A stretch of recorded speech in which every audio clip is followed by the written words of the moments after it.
साहित्य परिषद के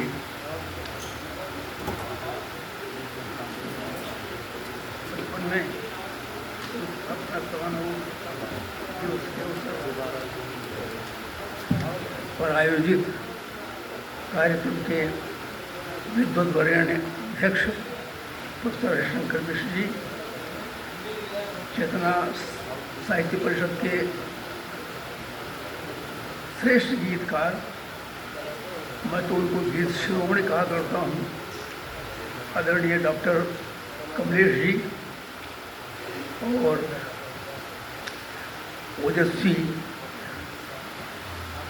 मंच के प्रतिष्ठित कवि, हमारे आज के कार्यक्रम के संचालक भाई प्रमोद जी तथा मेरे समक्ष विद्यमान समस्त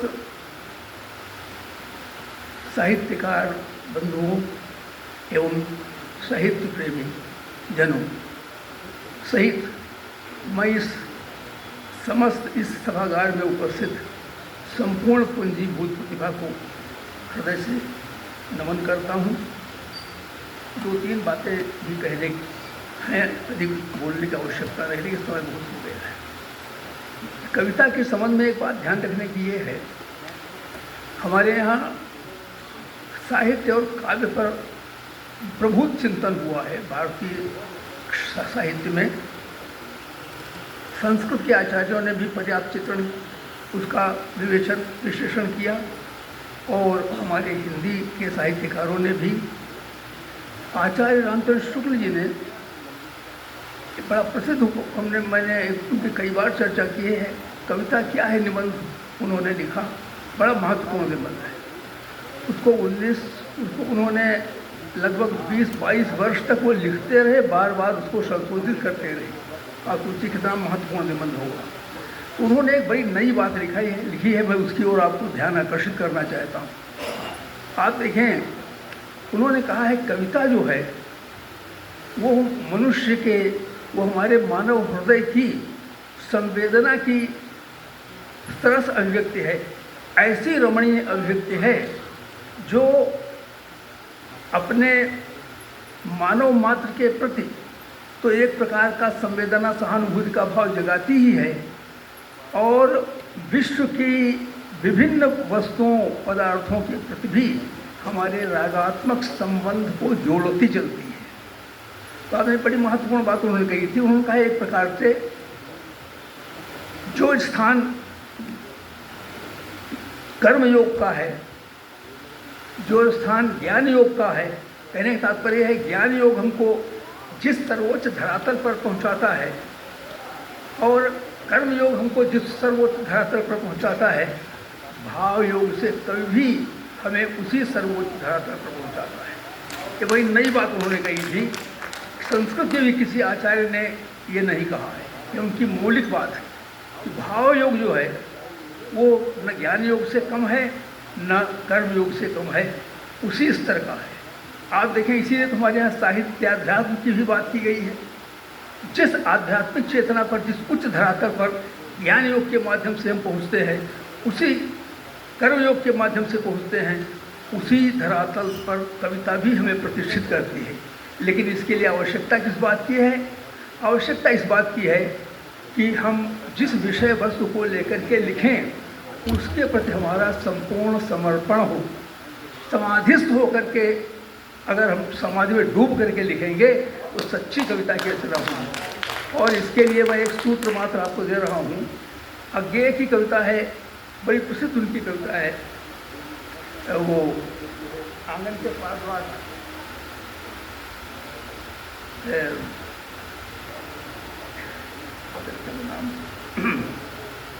हाँ देखिए, उसमें एक कविता आती है, अंतिम उसकी कविता है, जिसमें एक राजा है।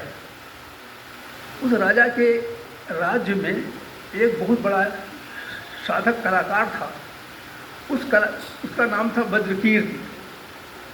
उसने आजीवन, असाध्य वीणा नाम की कविता है, शीर्षक असाध्य वीणा, अंतिम कविता है। तो वो जो वज्रकीर्ति था उसने जीवन भर एक वीणा को गढ़ा बनाया। वो वीणा कहाँ की थी? वो उत्तराखंड के बहुत बड़े वन प्रदेश में एक सबसे बड़ा ऊंचा और पुराना वटवृक्ष था, उसको कीर्ति वृक्ष का नाम उसने दिया है। तो उस कीर्ति वृक्ष की उसकी लकड़ी को लेकर के उसको अभिमंत्रित करके जीवन भर उसने उस वीणा को गढ़ा, और जब वो वीणा बन करके तैयार हुई, संयोग से उसी समय वीणा बनी और उसी समय उसका शरीरांत हो गया, वीणा बजाने का अवसर नहीं आया। तो उसके लिए राजा ने अपने दरबार में न जाने कितने अपने समय के जितने भी संगीतकार कलाकार थे उन सबको बुलाया और कहा, भाई ये वीणा बजाने का प्रयास करो, अपनी अपनी कला का प्रदर्शन करो, उसके लिए हम उपयुक्त सम्मान करेंगे। लेकिन न जाने कितने कलाकार आए, कोई भी उस वीणा को साध नहीं सका, बजा नहीं सका। तो अंततोगत्वा एक नवयुवक साधक आया जिसको उन्होंने केश कंबली कहा है। उसके कंबल के समान केश लंबे थे और गुहावासी था, देखिए एकांतवासी था।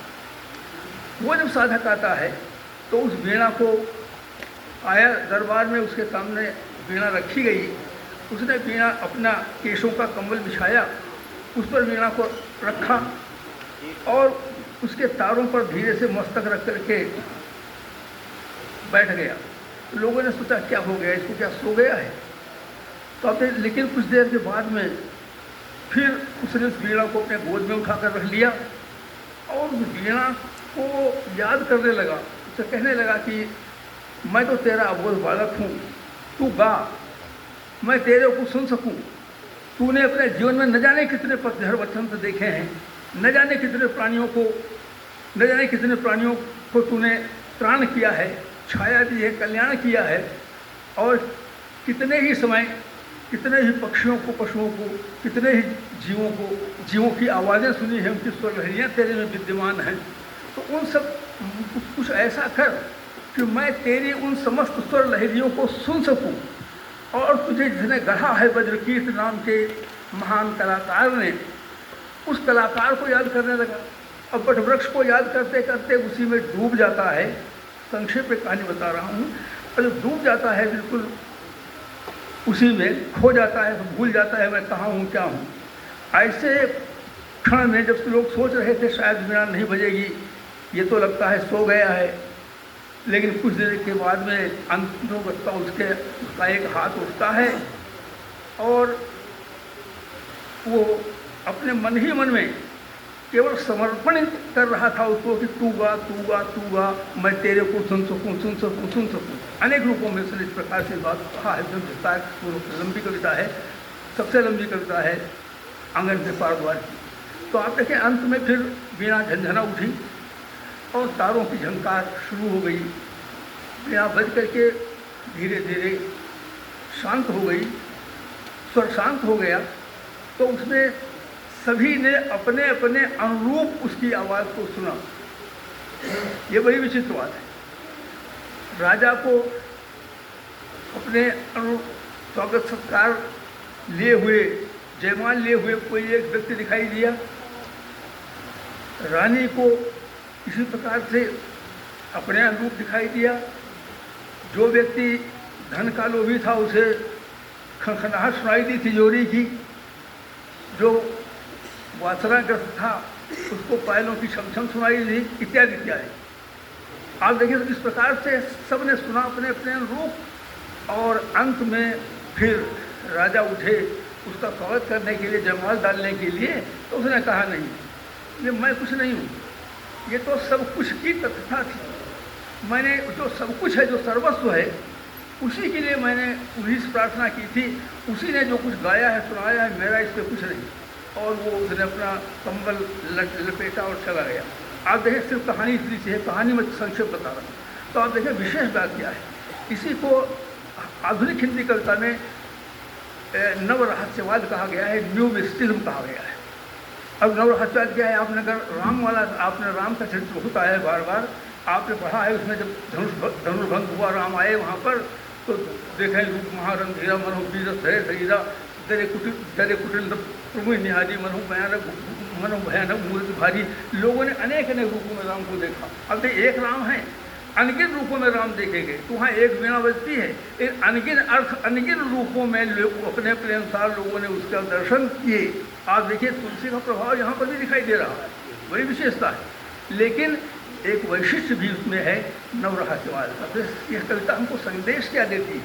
ये हमारे रचनाकारों के लिए संदेश है कि अगर महान कविता की रचना करनी है, कोई महान कविता वही हो सकती है जब डूब कर लिखी जाए, अपने को भुला कर लिखी जाए, समाधिस्थ होकर के लिखी जाए।